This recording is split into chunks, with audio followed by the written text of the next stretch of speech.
Wah, nó cuma cuma na.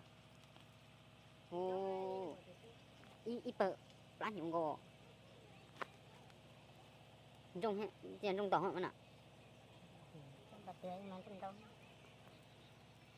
Kẻเขาnào hay không tử trẻ hành bỏ ấy. Tàu tới lo thì tiêu rồi. Ăn luôn trì. Đợt nào. Ơi, lúc này còn đông nó chỉ cho nó tia. Dạ. Dù hai dù trả tới nó đâu nó. Sọ kêu rồi, vậy chứ lắm rồi. Thằng tu cú thế mà tay được lo mà sọ tiêu.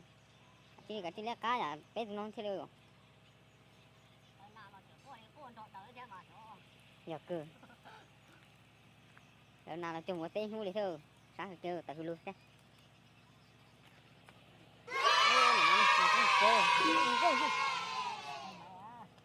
Tao nhỏ như phun tao mấy cái. Thì tụi nó thăm hỏi tiếc là tao vậy. Đồng tiếc trở quá. Chúng thôi là tao. Đó tụi bà nó nã chân nuôi cho nó qua hư. Cho nên thì tao mà nó nã hư. Nó nã tao đi hư. Oh no. Thì sẽ như rau liu cho nên gì. Thế chẳng nó khử tiêu có nhiệt chưa.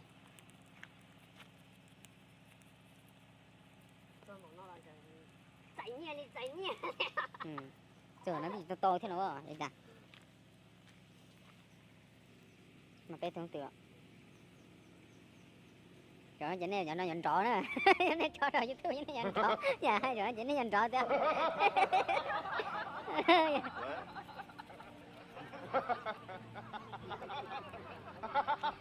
Tại thử lưu bà, thế nào? Đấy.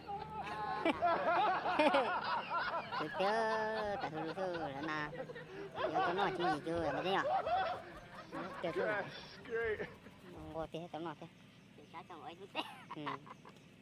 Thằng tư cuối mà cho thế nào tao lo hết vậy? Sợ. Tao nói cho bà thế nào nữa? Oh no!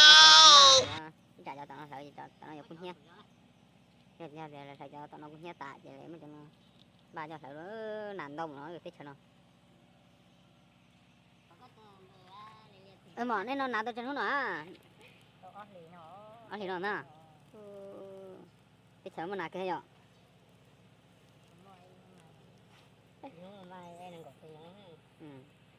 Đúng tiêu.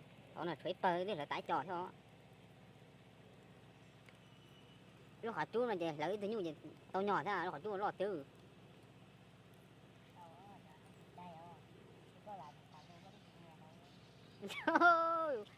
Đó phụ vậy nãy. Nó tiêu. Em tiền nó nãy tôi chấn nó thứ nãy trong thịt tiêu.